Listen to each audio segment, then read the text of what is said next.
একটা কথা বলে কি, হিংসা করবেন না। যে কোনো কাজে কেউ বড় হয়ে গেলে আপনারা হিংসা করবেন না। আপনারা যারা এখানে শিক্ষিত ব্যক্তি আছেন তারা জানেন, সবাই শুনবেন ভালো করে, যারা শিক্ষিত ব্যক্তি আছেন তারা জানেন যে ভারতবর্ষ এবং অস্ট্রেলিয়া খেলা হচ্ছিল, জিতেছিল কে জোরে বলুন, কে জিতলো জোরে বলুন। আপনারা শুনলে চমকে যাবেন, অস্ট্রেলিয়া জিতেছে বলে আমাদের পার্শ্ববর্তী একটা দেশ বাংলাদেশ সে কিন্তু আনন্দ করেছে না। সবচেয়ে লজ্জার ব্যাপার, হার জিত খেলাতে আছে।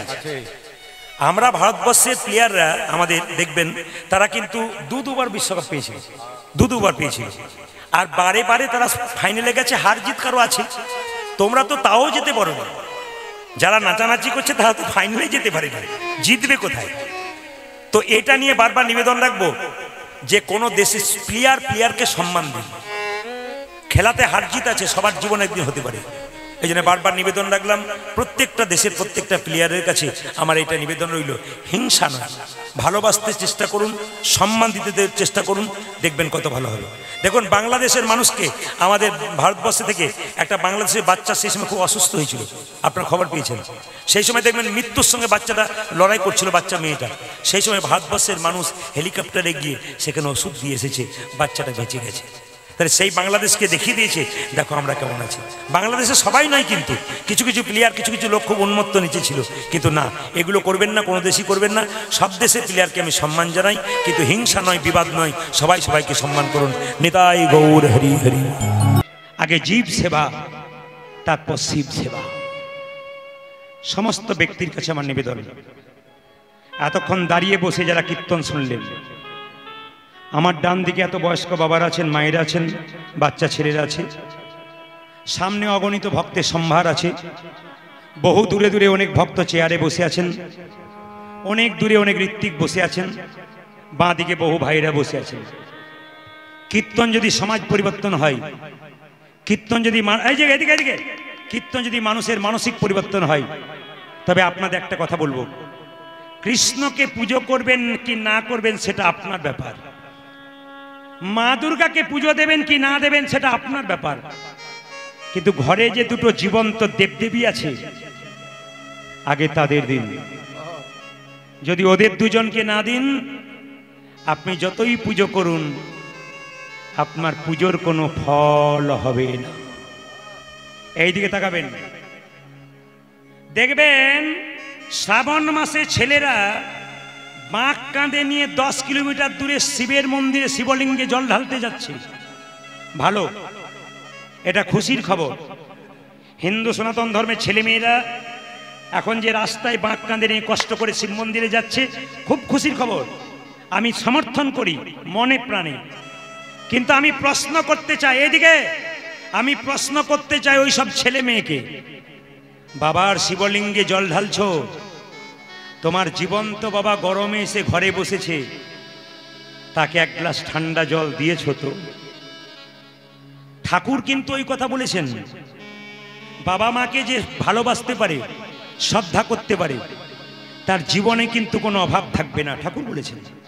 শুনে রাখুন, আপনাদের কাছে নিবেদন রইল, যে পাথরের মূর্তির সামনে বারবার বলছেন ঠাকুর তুমি খাও, ঠাকুর তুমি খাও, সকাল দুপুর সন্ধ্যে 3 বার বলছেন, বলবেন আপনি, কিন্তু জীবন্ত দেবদেবী দুটো বাড়িতে খাবার জন্য বসে আছে, ওদের কাছে গিয়ে কবার জিজ্ঞেস করেছেন বাবা তুমি খাও, মা তুমি খাও?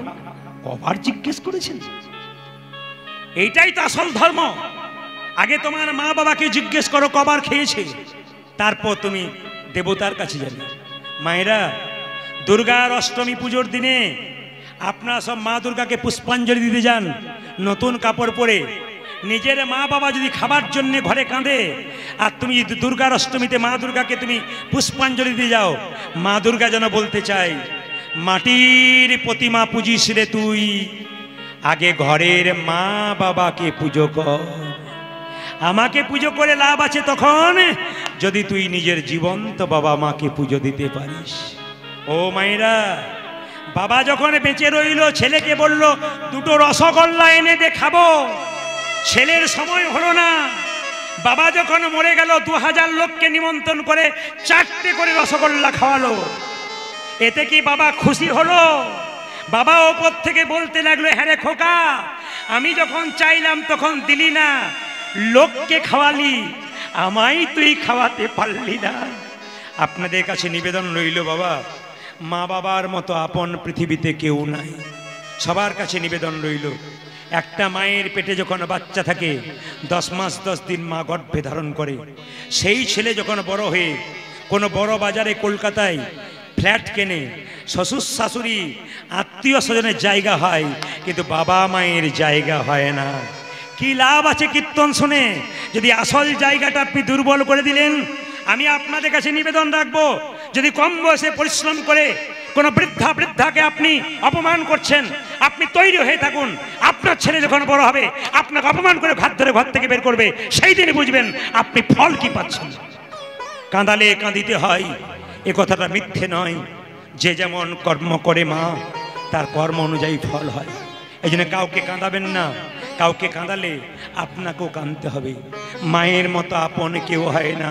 জেনে নিন মায়েরা, রাত্রিবেলায় দাদা ভাইরা কীর্তন শুনতে এসছেন, যখন বাড়ি যাবেন দেখবেন সবাই ঘুমিয়ে পড়েছে, একজন দরজার সামনে বসে আছে, মা কিংবা বাবা। ছেলে ফেরেনি বলে মা বাবা দরজায় বসে আছে। মায়েরা, একমাত্র মা বাবা আপন, বাকি কেউ নাই। ও দাদা ভাই, তুমি বাজারে যাচ্ছ, তখন তোমার মা দরজায় দাঁড়িয়ে আছে, স্ত্রী বলছে একটা শাড়ি এনে দিও, মেয়ে বলছে আমার জন্য মোবাইল এনে দিও, ছেলে বলছে হাত গড়িয়ে এনে দিও। দরজায় দাঁড়িয়ে মা যেন বলতে চাইছে, খোকা সাবধানে যাস আর সময় মতো ঘর ফিরে আসিস। এ কথা একমাত্র মা ছাড়া পৃথিবীতে কেউ বলতে পারে না। অথচ সবচাইতে দুর্বল জায়গা আমাদের এইটাই। এত ভজন করলাম, এত সাধন করলাম, আসল দেবদেবী দুটোকে আমরা ঘরে বঞ্চিত করলাম। লাভ নেই কীর্তন শুনে, লাভ নেই ধর্ম করে, যদি জীবন্ত বাবা মাকে তুমি সেবা না দিতে পারলে কোনো লাভ নেই, তোমার করাটাই বেকার হয়ে গেল। আসলে কিছু মনে করবেন না, কেউ যদি কিছু পেয়ে যায় অহংকার হয়ে যায়। ভগবান বলে, দিয়ে ধন দেখে মন কেড়ে নিতে কতক্ষণ। ও মায়েরা, ভাবছো বসে চলবে কিসে? ঠাকুরের কথা, পরম প্রেমময় ঠাকুরের কথা। ভাবছো বসে চলবে কিসে? তুমি ভাববার কে? ভাবছো বসে চলবে কিসে? তুমি ভাববার কে? যিনি ভাববার তিনি ভাবছেন, তুমি ভাবো তাকে। আপনি চিন্তা করছেন গালে হাত দিয়ে কি চলবে? আমি আগেই বললাম, ঈশ্বর যা করে তা মঙ্গলের জন্য করে। মায়েরা মনে রাখবেন, ঈশ্বর যা করে তা মঙ্গলের জন্য করে। একটা প্রমাণ দিয়ে দিই আপনাদের, একটু মন দিয়ে শুনুন। এক রাজা জমিদার আর এক প্রজা, মানে জমিদার রাজার মন্ত্রী দুজনে রাস্তা দিয়ে যাচ্ছে। মন্ত্রী একটা কথা বলে, হ্যাঁ রাজা, কি? ঈশ্বর যা করে তা মঙ্গলের জন্য করে। রাজা খালি বলে, তোমার মুখে একই কথা, ঈশ্বর যা, ও কথা বন্ধ করো তো। আর মন্ত্রী একই কথা বলে, ঈশ্বর যা করে তা মঙ্গলের জন্য করে। একদিন রাজা আর মন্ত্রী দুজনে বনে যাচ্ছে হরিণ শিকার করতে। হঠাৎ রাস্তায় যেতে যেতে একটা পাথরে জোরে রাজার পাটা হোঁচট খেয়েছে, আর পা দিয়ে গড় গড় করে রক্ত পড়ছে। তখন মন্ত্রী বলছে, ঈশ্বর যা করে। আচ্ছা বলুন তো কি অবস্থা হয়? রাজা বলছে, এক কাজ কর, বেটাকে বন্দি কর, আমি একা যাব। মন্ত্রীকে বন্দি করেছে মা। রাজা একাই গেল বনে। গভীর বনে ঢুকে গেল একটা মা কালীর মন্দির। প্রত্যেক দিন একটা করে মানুষ বলি দেওয়া হয়। আজকে কাউকে পায় নাই, পাবি তো পা, রাজাকে পেয়েছে। রাজাকে ধরে খুঁটোতে ঢুকিয়ে যেই না বলতে গেছে জয় মা, যখনই বলি করতে যাচ্ছে। আচ্ছা বলুন তো, ছাগল যখন বলি দেওয়া হয় পায়ে খুঁত হয়ে গেলে আর লাগে? জোরে বলুন। যে ঘুমাচ্ছে সে বলুন, ঘুমাচ্ছে দু একজন, বলুন। এই দিকে তাকান, এইদিকে মায়েরা সবাই লক্ষ্য করুন, পায়ে খুঁত হয়ে গেলে কাজে লাগে? এখন যে না রাজার পায়ে গড় গড় করে রক্ত বেরোচ্ছে, লোকে তো চেনে না রাজা, দু থাপ্পড় দিয়ে বের করে দিয়েছে। রাজা যেতে যেতে মনে মনে ভাবছে, মন্ত্রী তুমি ঠিকই বলেছি, ঈশ্বর যা করে তা মঙ্গলের জন্য করি। ভাগ্যে হোঁচট খেয়েছিলাম বলে বেঁচে গেলাম। মন্ত্রী বলছে, আমি যাই নাই, আমার জন্য ঈশ্বর মঙ্গল করে বলে কেন? আমি যদি তোমার সঙ্গে যেতাম, তুমি হোঁচট খেয়েছিলে বলে বেঁচে গিয়েছিলে, আমার নিতাই গৌর হরি বল হয়ে যেত। ঈশ্বর যা করে তা মঙ্গলের জন্যেই করে। আচ্ছা বলুন তো, লক্ষ্মী কোন লক্ষ্মী বাড়িতে রাখবেন? আস্তে। লক্ষ্মী তিনটে জায়গায় বসে থাকে। একটা পেঁচার ওপরে, একটা পেঁচার ওপরে, 2 নম্বর হচ্ছে পদ্ম ফুলের ওপরে, একটা হাতির ওপরে লক্ষ্মী বসে থাকে। কোন লক্ষ্মী বাড়িতে থাকলে গৃহে শান্তি হয়? তিনটেতেই শান্তি হয়। মনে রাখবেন, যে লক্ষ্মীকে আপনারা হাতির ওপরে রাখবেন। হাতি বাহন, হাতিকে বাহন ডেকে যে লক্ষ্মী থাকবে বাড়িতে, ও বাড়ি কিন্তু সুখে থাকবে। সবাই লক্ষ্য করুন, যারা ব্যবসা করছেন তারা হাতির উপরে লক্ষ্মী চাপানো আছে, সেই লক্ষ্মী রাখবেন, শাস্ত্র বলছে। এইবার বলি, বাড়িতে একা লক্ষ্মী পুজো করবেন না মা, নারায়ণকে পুজো করবেন। লক্ষ্মী একা পুজো করলে লক্ষ্মী চঞ্চলা হয়ে যায়, ওই জন্য গরুর পাখির ওপরে নারায়ণ বসে আছে এই অবস্থায় পুজো করবেন। আর লক্ষ্মী হাতির ওপরে বসে আছে এই অবস্থায় আপনারা পুজো করবেন। কোজাগরী মানে কি? কোজাগরী, কে জেগে আছে? মা লক্ষ্মীর আরাধনা করতে হয়। মা কি বলে বলুন তো রাত্রিবেলায়? এসো মা লক্ষ্মী, বসো মা ঘরে, আমার ঘরে থাকো মা অন্ধকার করে। ভুল বলে ফেললাম নাকি? ভুল বলে ফেললাম? তাহলে আমার মনে ছিল না বলে, ভাগ্যে আপনারা এসেছিলেন। এসো মা লক্ষ্মী, বসো মা ঘরে, আমার ঘরে থাকো মা আলো করে। কোজাগরী লক্ষ্মী পুজোর দিনে মায়েরা জোরে জোরে ঘন্টা বাজাতে নেই। লক্ষ্মীনারায়ণ যুগলে থাকলে ঘন্টা বাজাবেন, একা লক্ষ্মী থাকলে ঘন্টা বাজাতে নেই। কেন? ঘণ্টকর্ণ নামে এক দেবতা লক্ষ্মীর সঙ্গে খারাপ ব্যবহার করেছিল, সেই জন্য লক্ষ্মী পুজোয় ঘন্টা বাজাতে নেই। তাই সবাই লক্ষ্য করুন মায়েরা, মুকুন্দ সরকার বাড়ি ফিরে এলো। আমি আপনাদের একটা কথা বলবো, কোনো জিনিস পেয়ে অহংকার করবেন না, অহংকার পতনের মূল। মুকুন্দ সরকার চিকিৎসা করতে করতে অহংকার হয়ে গেল। ভগবান বলল, মুকুন্দ তোমার এত অহংকার, তোমার স্ত্রীর শরীরে একটা কঠিন রোগ দিয়ে দেবো, দেখি তুমি ধরতে পারো কিনা। মুকুন্দ সরকার বাড়ি ফিরে এলো, তার স্ত্রীকে চিৎকার করে বললো, কই গো ঘরণী, স্বামী এ কি আমার হলো গো, এ কি আমার হলো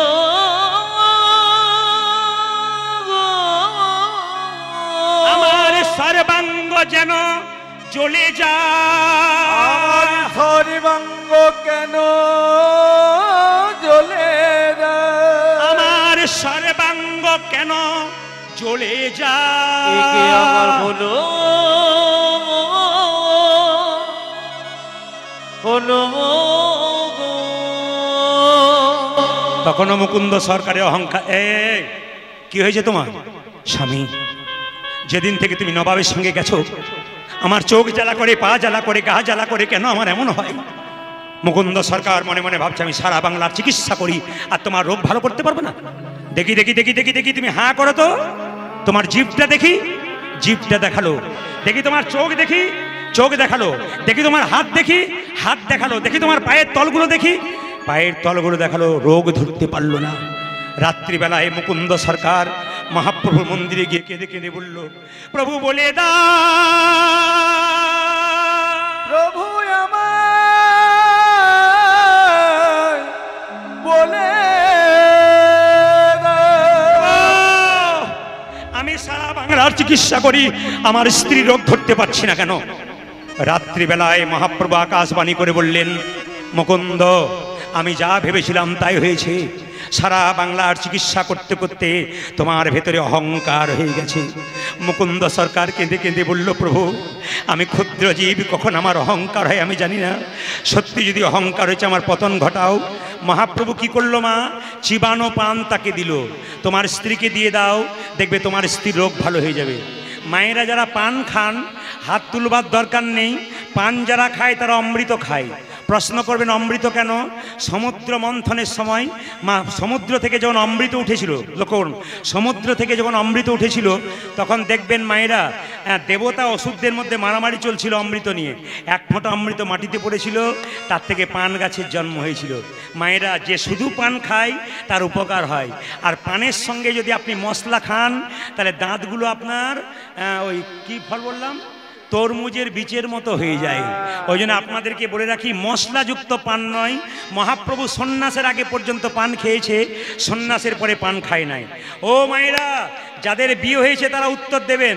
আচ্ছা বলুন তো, ছেলে যখন বিয়ে করতে যায়, মেয়েকে যখন নিয়ে আসা হয় বিবাহের আসরে ছাতনাতলায়, চোখে কি ঢাকা দেওয়া হয়? জোরে বলুন। বাবারে কি মুখস্থ হয়ে আছে। আপনারা তো এখানে বললেন, কালকে যেখানে ছিলাম সেখানে একটা বাচ্চা ছেলেগুলো চিৎকার করে বলছে পান, মানে ওরা কত জানে। কি ঢাকা দেওয়া হয় মা? পান। আচ্ছা আপনারা সবাই তো বিয়ে করেছেন, বলুন তো পান ঢাকা দেওয়া হয় কেন? অত যদি জানবো তাই তোমায় ডাকবো কেন? জেনে নিন আপনারা। পান হচ্ছে যোগমায়া। মেয়েটি যখন পানটা সরিয়ে স্বামীর দিকে তাকায় তখন মায়ার যোগ হয়। ছেলেটি মেয়ের দিকে তাকালো, পানটা সরিয়ে, মেয়েটি মায়ার যোগ হলো। এই গানটা এক জায়গায় করেছি। একজন বয়স্ক কাকা বলছে, বাবা তুমি যে বললে পান সরালে মায়া হয়, আমার দুটো ছেলে দুটো বউ খালি ঝগড়া করছে, মায়াই নাই। বললাম, কাকা বাবু মায়া থাকবে কি করে? পান ঢাকা দেবার আগে রাস্তাতে কতবার দেখা হয়ে যাচ্ছে, ওই জন্যে আর মায়া নাই। আপনারা লক্ষ্য করুন, চিবানো পানটা তার স্ত্রীকে দিয়েছে মা, আর তার স্ত্রীর গর্ভে সন্তান এসেছে। ঠাকুর অনুকূল চন্দ্র কতগুলো কথা বলেছেন, এইটা বলবার জন্য এই জায়গায় এলাম। পেটে বাচ্চা থাকলে অনুকূল চন্দ্র ঠাকুর প্রেমময় সুন্দর কথা বলেছেন। পেটে বাচ্চা থাকলে মেয়েদের পেটে আজকে ঈশ্বরচন্দ্র বিদ্যাসাগরের মতো ছেলে নাই কেন? আজকে বিবেকানন্দের মতো ছেলে নাই কেন? আজকে রবীন্দ্রনাথের মতো ছেলে নাই কেন? ঠাকুর বললেন, এরোপ্লেন সব জায়গায় ওড়ে, নামে না সব জায়গাতে, এয়ারপোর্টে নামে। এই জন্য মায়েরা, মহাপুরুষের আত্মা চারিদিকে ঘুরে বেড়াচ্ছে, আপনাদের প্ল্যাটফর্মটা আপনারা ঠিক রাখতে পারেন নাই, এটা ঠাকুর বলেছেন। ওই জন্য মেয়েদের পেটে বাচ্চা থাকলে ঠাকুর বললেন প্রত্যেকটা মেয়ে স্নান করে প্রত্যেক দিন তুলসী মন্দিরে জল দেবে, একটু গীতা ভাগবত পড়বে। সবাই লক্ষ্য করুন, পড়বে, যদি পড়তে না পারে মাথায় ঠেকাবে। আর কি করবেন মা? সাধুগুরু বৈষ্ণবের চরণে প্রণাম করবেন। আর কি করবেন? মহাপুরুষের ছবি দেখবেন। আপনি ঈশ্বরচন্দ্র বিদ্যাসাগর, রবীন্দ্রনাথ, সকলে মহাপুরুষের ছবি আপনি দেখবেন পেটে বাচ্চা থাকে। তাই কি হয়? মহাপুরুষের ভাব কিছুটা ছেলেদের মধ্যে হয়। এই জন্য আপনাদের কাছে নিবেদন রইল, পেটে বাচ্চা থাকলে এই নিয়ম করবেন। আপনাদের নলহাটি এলাকায় আছে না? আমাদের এলাকায় আছে। পেটে বাচ্চা থাকলে ডাক্তারের কাছে যাই, আর ডাক্তার বলে তোর কোনো চিন্তা নাই, ঘাড়ে বালিশ পায়ে বালিশ দিয়ে শুয়ে থাক, আর স্ক্রিন টাচ মোবাইল দেখে সময় কাটা, অসুবিধা নেই। এখনকার মেয়েরা পেটে বাচ্চা থাকলে ঘাড়ে বালিশ পায়ে বালিশ দিয়ে শুয়ে থাকে, স্ক্রিন টাচ মোবাইল দেখে। বাচ্চা যখন জন্ম নেয় তখন মেয়েটি বলে, বাবারে আমার ছেলে টুকটুক করে কি তাকাচ্ছে, কি যেন খুঁজে বেড়াচ্ছে। কিছু খোঁজে নাই, ওই স্ক্রিন টাচ মোবাইল খুঁজে বেড়াচ্ছে। এখন আপনারা মায়েরা বলেন না, বাবারে আমার ছেলে কি মোবাইল খুঁজতে জানে গো? কেন বলুন তো? আপনি যেমন করবেন। অর্জুনের স্ত্রীর নাম কি ছিল? সুভদ্রা। মহাভারতের দিকে গেলে দেখবো অর্জুনের স্ত্রীর নাম সুভদ্রা। গর্ভের মধ্যে ছিল কে? অভিমন্যু। মায়েরা, বাবা অর্জুন কি করেছিল? সুভদ্রার কানে চক্রগুয়ে ঢোকার গল্পটা বলেছিল।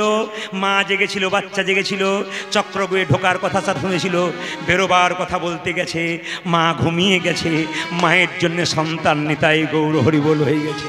ওই জন্যে মা গর্ভে বাচ্চা থাকাকালীন যেমন করবেন আপনার আচার বিচার, সেরকম আপনার বাচ্চা হবে। ঠাকুরের কথাগুলো মানবেন, দেখবেন ঠাকুর কত সুন্দর গৃহস্থের টুকিটাকি সুন্দর সুন্দর কথা বলেছেন। এগুলো আপনারা মানবেন, আপনাদের জীবন সুন্দর হবে। তবে যদি কেউ বাড়ি তৈরি করতে পারেন, তাহলে আপনাদের একটা নিয়ম আছে। খনা মা বলেছে, বাড়ি যদি করতে হয় তবে বাড়ি করার কিছু নিয়ম আছে। দক্ষিণ দুয়ারি ঘরের রাজা, পূব দুয়ারি তার প্রজা, উত্তর দুয়ারির খাজনা নাই, আর পশ্চিম দুয়ারির মুখে ছাই। তার মানে খনা মা বলেছেন, যদি কেউ বাড়ি করতে চান তবে কি করবে? পূর্ব দিকে দরজা, দক্ষিণ দিকে দরজা করলে রাজার ঘর হয়ে যায়, সেদিকে ঝড়ঝঞ্ঝা আসে না। পূর্ব দিকটা কি হলো? প্রজার মতো, মোটামুটি ভালো, কিন্তু দক্ষিণ ও পশ্চিম দিকের মুখে ছাই, আর উত্তর দিকের খাজনা নাই। কেন? উত্তর দিকে দুয়ারে করলে, দরজা করলে অভাব অনটন বেড়ে যায়। আমি বলি নাই, কে বলছে? খনা মা বলেছে। মায়েরা, বাড়ি করলে ঈশান কোণে মন্দির তৈরি করতে হয়, অগ্নি কোণে রান্নাঘর তৈরি করতে হয়, ঈশান কোণে কোনোদিন বাথরুম করতে নেই। কে বলেছে? এটা জ্যোতিষশাস্ত্র বলেছে। জ্যোতিষশাস্ত্র মেনে কাজ করতে হয়। মুকুন্দ সরকার সুন্দর একটা গোপীনাথের মন্দির তৈরি করলেন, আর কেঁদে কেঁদে বললেন, গোপীনাথ আমি তো তোমায় টাকা পয়সা দিয়ে মন্দির তৈরি করতে পারলাম না, ছোট্ট একটা মন্দির তৈরি করলাম। চিকিৎসা করতে শুরু করেছে, সেই সময় বাংলার নবাব হুসেন শাহ মালদা জেলার গৌড় থেকে আসছে। এত পেটের যন্ত্রণা ভালো হচ্ছে না। একজন বলল, তোমার পেটের যন্ত্রণা ভালো হবে যদি একটা কাজ করতে পারো। বলে, কি কাজ? না, তুমি যদি ফকির সেজে যেতে পারো তোমার রোগ ভালো হয়ে যেতে পারে। নবাব হুসেন শাহ ফকির সেজে ছুটে এলো কোথায়? শ্রীখণ্ডে। এসে দেখছে প্রচুর লোক লাইন দিয়ে দাঁড়িয়ে আছে। সবাইকে বলল, বাবা আমি হলাম মুসলমান, আমি ফকির, আমার নাম হুসেন ফকির, আমাকে একটু জায়গা দাও। কেউ চিনতে পারলো না উনি নবাব এসেছেন, কিন্তু ফকির সেজে এসেছেন। যখন সবাই জায়গা দিল তখন দেখতে পেল মুকুন্দ সরকার সকালবেলায় ঘুম থেকে উঠে গোপীনাথের পুজো করছে। নবাব মনে মনে ভাবছে, বা মুকুন্দ, তোমার কাছ থেকে শিক্ষা পেলাম, জীবনে কোনো উন্নতি করতে গেলে, জীবনে কোনো কর্ম করতে গেলে প্রথমে ভগবানের নাম করতে হয়। মুকুন্দ সরকার গাইছে আর নবাব শুনছে। এ কি হয়েছে তোমার? আমার পেটে খুব যন্ত্রণা। কি নাম তোমার? আমার নাম হুসেন ফকির। মায়েরা কে এসছে? নবাব। আর তোমার নাম কি? আমার নাম হুসেন ফকির। কি হয়েছে? পেটে যন্ত্রণা। বাহ বাহ, কোনো অসুবিধা নেই, হিন্দু মুসলমানের কোনো ব্যাপার নেই, সবাইকে চিকিৎসা করি। আচ্ছা এক কাজ করো তো, জামাটা খুলে ফেলো তো। বাংলার নবাব মনে মনে ভাবছে, জামা আমি খুলবো, তবে পেটের রোগ যদি ভালো না হয় তাহলে দেখবে আমি কে এসেছি। এ ভাবছো কি? জামাটা খোলো। যেই না জামাটা খুলেছে, এবার বলছে মাটির বারান্দাতে গড়াগড়ি দাও। যখনই মাটির বারান্দাতে গড়াগড়ি দিতে বলেছে, নবাব মনে মনে ভাবছে, কালের কাল বর্ষাকাল, হরিণে চাটে বাঘের গাল। নিহাত বেকায়দায় পড়েছি, পেটের রোগ যদি ভালো না হয় তাহলে বুঝবে বেটা আমি কে এসেছি। আমি সোনার পালঙ্ক ছাড়া ছুঁই না, আর বেটা আমাকে মাটিতে। আরে ভাবছো কি? গড়াগড়ি দাও। যেই না একটু চিৎকার করেছে মুকুন্দ, সঙ্গে সঙ্গে নবাব ভয়ে গড়াগড়ি দিয়েছে। আর যেই না মাটিতে গড়াগড়ি দিয়েছে, অমনি চমকে উঠে বলল, কবিরাজ, কি তোমার এখানে ওষুধ দেওয়া থাকে নাকি? বলে কেন গো, ওষুধ দেওয়া থাকে নাকি? বলে কেন? আসলে তা নয়, আমি যখন গড়াগড়ি দিলাম আমার অর্ধেকটা পেটের রোগ ভালো হয়ে গেল। মুকুন্দ বলল, সবাইকে দিতে দিতে এক আধটু পড়ে যাই তো, সেটা তোমার কাজে লেগে গেছে। আসল তত্ত্ব বলছে, তা নয় তা নয়। ভক্ত পদ ধুলিয়ার ভক্ত পদ জল, ভক্ত পদ জল, ভক্ত ভুক্ত শেষ হয় তিন মহাবল। মায়েরা, আপনারা জানেন কিনা জানি না, যারা প্রকৃত কীর্তন ভক্ত হয় তাদের নিয়ম হচ্ছে কি বলুন তো, কীর্তনের শেষে দেখবেন ধুলোতে বারবার গড়াগড়ি দেয়। আপনারা চমকে যাবেন শুনলে, আসতে আপনার চমকে যাবেন শুনলে। আমি কয়েকদিন আগে হুগলি জেলা একটা আসরে গান গাইছিলাম। কলকাতা থেকে 3টে মেয়ে একটা 4 চাকা গাড়িতে এসেছে, 3টি মেয়ে গোপালকে কোলে নিয়ে। গোপাল 3টেকে সামনে রেখে কীর্তন শুনছে। আমি জিজ্ঞেস করলাম, কীর্তনের শেষে দেখছি সবাই উঠলো, হাততালি দিল, আনন্দ করলো। ওই মেয়ে 3টি কিন্তু ধুলোতে গড়াগড়ি দিচ্ছে। একটা মেয়েকে জিজ্ঞেস করলাম, দিদি তুমি যে নতুন শাড়ি পরে ধুলোয় গড়াগড়ি দিলে, তা তোমার শাড়িটা ময়লা হয়ে যাবে না? উনি তখন বললেন, আপনার কীর্তনেই তো শুনেছি, স্বামীর যদি 4টে কাপড়ের দোকান থাকে, শ্মশানের চিতাতে যখন নিয়ে যাওয়া হবে একটা কাপড়ও তার সঙ্গে দেওয়া হবে না, কাপড়ের কি দাম আছে। এই জন্য ধুলায় গড়াগড়ি দিচ্ছে। মায়েরা আমার দিকে তাকাবেন, যে যেখানে বসে আছেন। মুকুন্দ সরকার ধুলায় গড়াগড়ি দিল, আর যে না গড়াগড়ি দিল অর্ধেকটা পেটের রোগ ভালো হয়ে গেল। আর সঙ্গে সঙ্গে মুকুন্দ বলে, দেখি দেখি দেখি দেখি, তুমি হাঁ করো তো, তোমাকে আসল ওষুধটা দিয়ে দিই। যেই না আসল ওষুধটা দিয়েছে, অমনি নবাবের সমস্ত রোগ ভালো হয়ে গেছে। নবাব বলে উঠল, মুকুন্দ। মুকুন্দ বলল, কার এত বড় সাহস যে আমার নাম ধরে রাখছে? নবাব বলল, আমি হলাম সারা বাংলার নবাব হুসেন শাহ। বাহ, তুমি নবাব? হ্যাঁ, আমি তোমাকে পরীক্ষা করতে এসেছিলাম, তুমি কত বড় কবিরাজ। সত্যি তুমি বড় কবিরাজ, তবে তোমাকে এখানে রাখবো না, আমি মালদায় গৌড়ে তোমায় নিয়ে চলে যাব। রাত্রিবেলায় মুকুন্দ সরকার মহাপ্রভুর মন্দিরে কেঁদে কেঁদে বলছে, প্রভু তুমি তো ভগবানের নাম বিলোতে বলেছিলে, গরিবের চিকিৎসা করতে বলেছিলে, জীবের দ্বারে হরিনাম দিতে বলেছিলে, তুমি তো আমাকে মুসলমানের বাড়ি যেতে বলনি। মহাপ্রভু আকাশবাণী করে বললেন, মুকুন্দ, ঈশ্বর যা করে তা, জোরে বলুন, জোরে বলবেন, ঈশ্বর যা করে তা। আমি জোরে শুনতে চাই, ঈশ্বর যা করে তা। আচ্ছা এখন যদি বৃষ্টি হয়ে যায়, ঈশ্বর যা করে তা। আপনারা বলছেন মঙ্গল হয়, অনেকের কিন্তু কষ্ট হয়। আচ্ছা আপনার ছেলে পরীক্ষাতে ফেল করেছে, কাছে গিয়ে কেউ যদি বলে ঈশ্বর যা করেছে তা মঙ্গলের জন্য, আপনি কি বলবেন? বাজে বকবেন না তো? আপনার ভালো হলে মঙ্গল, আর মন্দ হলে মঙ্গল নয়। কিন্তু জেনে রাখবেন, ঈশ্বর যা করছে প্রত্যেকটি মঙ্গলের জন্য করছে, যত কাজ করছে সব মঙ্গল। আপনার একটি মাত্র ছেলে মারা গেল, আপনি কষ্ট পেলেন, কিন্তু জেনে রাখুন ঈশ্বর যা করছে মঙ্গলে। এই মনে যদি শান্তি কেউ নিতে পারে, কৃপা কিন্তু তার হতে পারে। মুকুন্দ সরকার বলল, তাহলে আমি কি করব? নবাব বলল, আমার সঙ্গে তুমি মালদায় চলো। মালদাতে গিয়ে গৌড়ে গিয়ে নবাব বলল, মুকুন্দ তোমার কিছু ইচ্ছা আছে? বলে, আমার ইচ্ছা আছে কি, আমি যেন গরিবের চিকিৎসা করতে পারি, আমি যেন গোপীনাথের মন্দির তৈরি করতে পারি, আর জীবের দ্বারে হরিনাম দিতে পারি। এত বড় বাংলার নবাব মুসলমান হলে কি হবে, তিনি সৎ ইমানদার। তিনি কি বললেন, তোমাকে গোপীনাথের মন্দির তৈরি করে দিলাম, জীবের দ্বারে হরিনাম দেবে, আর তুমি আমার চিকিৎসা করবে, গরিবেরও চিকিৎসা করবে। হে কৃষ্ণ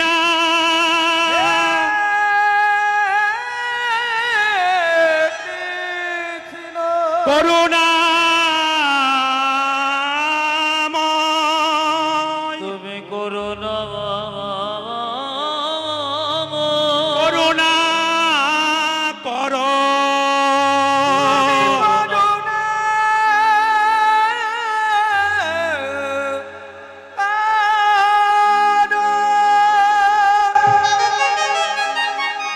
মুকুন্দ সরকার অজ্ঞান হয়ে গেল। নবাব বলল, কে আছিস, একটু জল দে তো। জল এনে মুকুন্দ সরকারের মুখে দিল, মুকুন্দর জ্ঞান ফিরে গেল। নবাব বলল, মুকুন্দ তুমি যখন আমার দিকে তাকালে তখন তুমি অজ্ঞান হয়ে গেলে কেন? মুকুন্দ মনে মনে ভাবলো, নবাব আমি সারা জীবন কাউকে মিথ্যে কথা বলিনি, আজ একটা মিথ্যে কথা বলবো। মনে মনে ভাবলো, আসলে নবাব আমি সারা বাংলা চিকিৎসা করি, আমার রোগ আমি ভালো করতে পারি না, আমার মৃগী রোগ আছে। নবাব বলল, মুকুন্দ তুমি হয়তো জানো না, আমার রাজ্যে একটা নিয়ম আছে, এখানে কেউ মিথ্যে কথা বললে তার আমি জিভটাকে ছিঁড়ে নিই। তুমি যেহেতু আমার পেটের রোগ ভালো করেছো, আমি তোমায় কিচ্ছু করব না। শুধু বলতে চাই, তোমার যদি মৃগী রোগ হবে, তুমি যখন অজ্ঞান হয়েছিলে কৃষ্ণ বলে কাঁদছিলে কেন? তোমার যদি মৃগী রোগ হবে, তুমি যখন কৃষ্ণ বলে কাঁদছিলে, তোমার চোখে জল পড়ছিল কেন? মুকুন্দ সরকার বলল, নবাব আমার অপরাধ হয়ে গেছে। নবাব বলল, মুকুন্দ তোমার অপরাধ হয়নি, আমার অপরাধ হয়েছে। তোমার মতো কৃষ্ণ ভক্তকে আমি আমার কেনা গোলাম মনে করে আমি বড় ভুল করেছি। তবে শোনো, কৃষ্ণ ভক্ত যারা হয় কারো কেনা গোলাম হয় না। ওগো মুকুন্দ, আমি গোটা শ্রীখণ্ডটা তোমার নামে লিখে দিলাম, তোমার জন্য কোনো অভাব না থাকে। তুমি ফিরে যাও শ্রীখণ্ডে, গোপীনাথের মন্দির তৈরি করো, জীবের চিকিৎসা করো। তবে আমার যদি কোনোদিন পেটে যন্ত্রণা হয়, কষ্ট হয়, তুমি যেন দেখে যেও। রঘু, আজকের পুজোটা তুই কর। রঘু বলল, বাবা আমি তো মন্ত্র জানি না। মন্তর মন্তর মন্তর, শুদ্ধ মন থাকলে মন্ত্রের দরকার হয় না।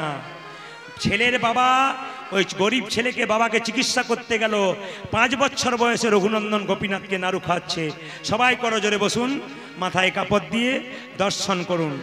রঘুনন্দনে কেঁদে কেঁদে বলছে, গোপীনাথ তুমি নাকি ভক্ত প্রহ্লাদের হাতে খেয়েছো, ভক্ত প্রহ্লাদের হাতে খেয়েছো, তুমি নাকি ধ্রুবের হাতে খেয়েছো, ধ্রুবের হাতে খেয়েছো, তবে কেন আমার হাতে খাবে না? ওগো গোপীনাথ, গোপীনাথের কাছে গিয়ে বলছে, আমি মন্ত্র জানি না, তবে তোমায় খাওয়াবো, তুমি খাবে। ওগো গোপীনাথ ঘনশ্যাম। রঘুনন্দন এত সুন্দর দেখতে, কার্তিক ঠাকুরের মতো। মায়েরা কার্তিক পুজো করেন তো? জোরে বলুন হা না না। আচ্ছা, কারা কার্তিক পুজো বেশি করে বলুন তো? যারা কার্তিকের মতো ছেলে পেতে চায়। যে মায়েদের ছেলে হয় না, ওরা কার্তিক পুজো করে। কার্তিক হলো দেব সেনাপতি।